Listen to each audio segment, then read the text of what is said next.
Hi and welcome to Swedish Plantguys. There are many small things we do that could potentially harm our indoor tropical plants. Small things that over time can become big problems. Often we don't even know that we're doing them. So if you are one of those that are doing these 5 things to your plants, then well, just don't.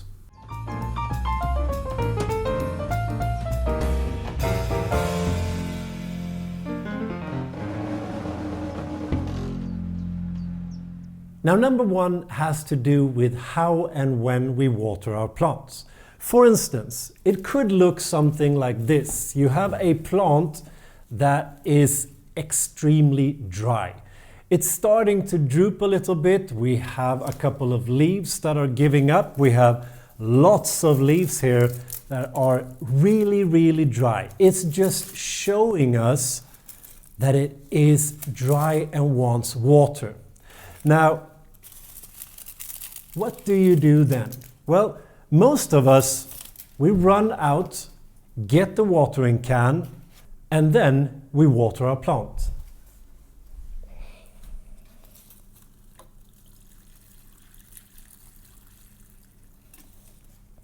Now, how many of you have done this? Well, it's really dry. I should give it a little bit more.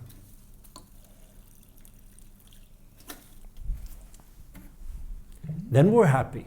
Well, don't do that, ever. Always water your plants exactly the same amount of water that you usually give them, even if it's really dry and you've missed watering them. And also, when you have watered your plant, make sure to remove the excess water. Now, I gave water and then I gave some more water. Let's see in the outer pot here if we have some excess water. We do, and we actually have quite a lot. There are maybe half an inch or 1 inch of water in this outer pot here, meaning that the plant is now standing in water. Never ever do this.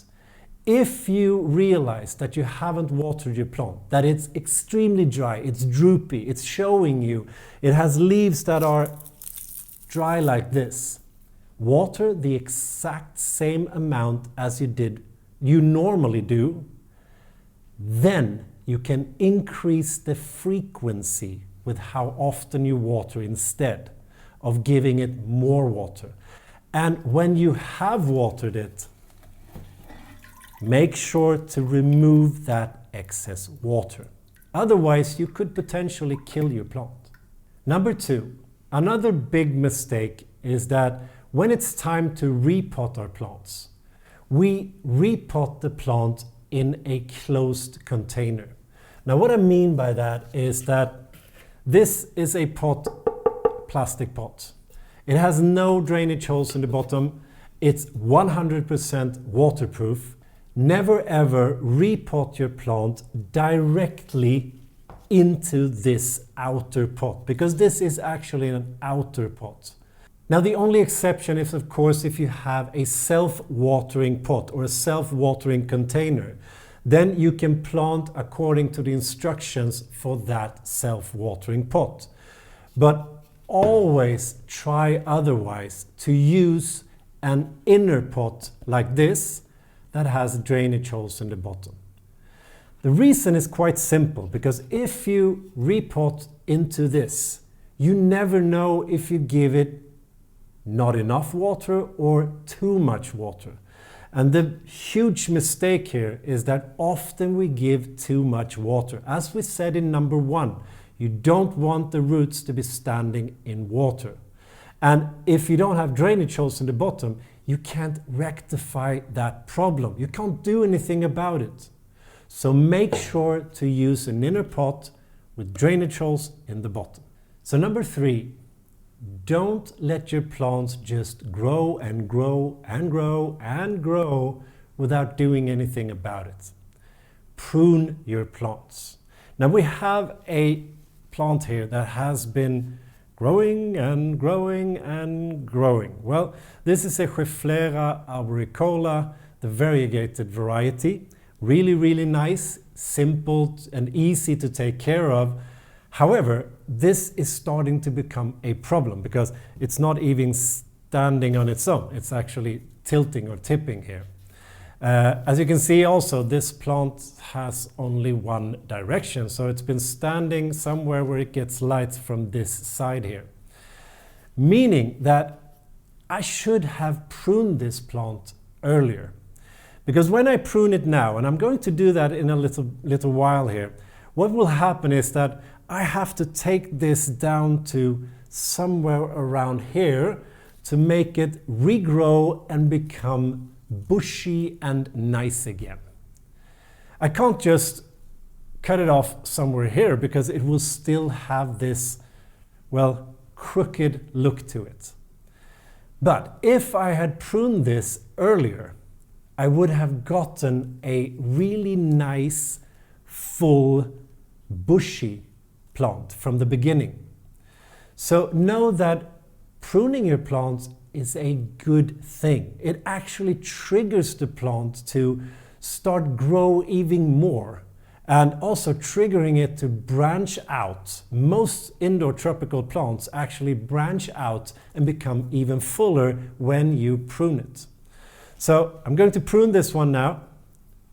Just use a shearer, and I need to prune this all the way down to somewhere around here. And as you can see, there's not much left to this plant. But if I had pruned it just when it started to grow out here, I pruned it, it would now be thick, full, and just a nice looking bushy plant. Number 4, don't give more fertilizer than advertised on the label you're using. What I mean here is that it's quite often that when we're going to add some fertilizer to the water, which we usually recommend you doing when adding fertilizer, do it when you're watering your plants. Well, it's really, really common that when you add the fertilizer to the water here, well, my plant needs to grow faster, so I might just give a little bit more. Because the more fertilizer I give, the faster it will grow, or the more it will thrive. Well, it actually doesn't work like that. The fertilizer you give in this way is actually in salt form. So if you don't follow the instructions, and the instructions are usually made up from experience or even research on how much is the perfect amount to make your plant thrive. So if you add more, you're actually adding more salt to this water. And if the plant cannot absorb and use that fertilizer, if you've given too much, you're actually watering your plants with salt water. A lot of those nutrients are actually holding the water and making sure that the plant cannot drink that water because it's salt water. So make sure when you use a fertilizer to read the instructions on the label, follow them closely, and more importantly, make sure that you are using a fertilizer. And we usually say on this channel that we use a fertilizer when the plant is active. Normally that is in spring and in autumn, where it's either growing its leaves or growing its roots. Then we go in and add a fertilizer. But we always use the right amount. And the right amount is actually what type of a label you're using.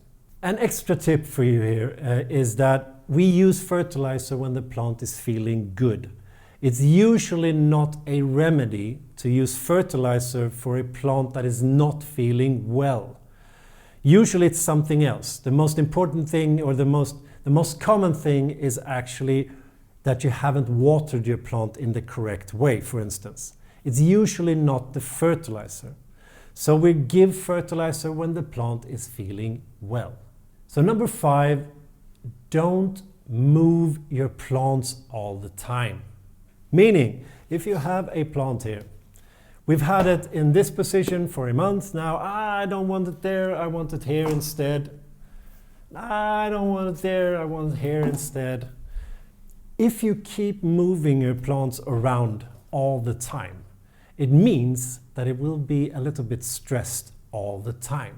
It needs to settle in that placement, at least for a couple of months or even years, to make sure that it will thrive. Because if you move it around, you're actually always changing the temperature, the humidity, the amount of light. It could be that you're moving it from one place where you had no drafts to somewhere where it gets a lot of drafts. You're constantly stressing the plant. Meaning that if it's a little bit stressed all the time, it will never grow as much. It will never show you that it's thriving. So choose a placement for your plants and then keep that placement for as long as you can. Of course, you can always move them, but don't move them all the time. So let's take this to its extreme. We had this Reflera here. As you can see, it only has one side to it. It has optimized all of its leaves to this point here. Meaning that if we have all the light from here, it's now optimized to be able to photosynthesize as good as possible. Well, we don't want the plant to look like this. That's why we usually turn our plants, for instance, in our windowsills, because we want them to be as full and beautiful as possible. However, for the plant, it's actually optimal to do like this, because now it can absorb all of that light and photosynthesize and create those sugars and starches to be able to thrive. So we actually turn the plant for our sake, not the plant's sake. So that's also a way of moving the plant all the time. If you want it to thrive, if you want it to grow as big and as fast as possible, don't move your plants, because you're actually stressing them. Because if I move this plant, if I turn it like this, now it has to take a lot of its energy to start moving all of these leaves again before it can start photosynthesizing optimally again. So all types of movements are actually small stress symptoms for the plant. So you can move your plants, but only do it when you need to. So what did you think? Did we miss something that most of us actually do, not really thinking about it, that could potentially harm our plants? Let us know in the comments below. If you liked the video, please give it a thumbs up. That really helps our channel a lot. If you haven't subscribed yet, please do. Hit the bell as well so you get a notification every time we put up something new. You can follow us on Facebook and Instagram, where you can get sneak previews on upcoming videos and sometimes a little bit more. Now until next time, hej då!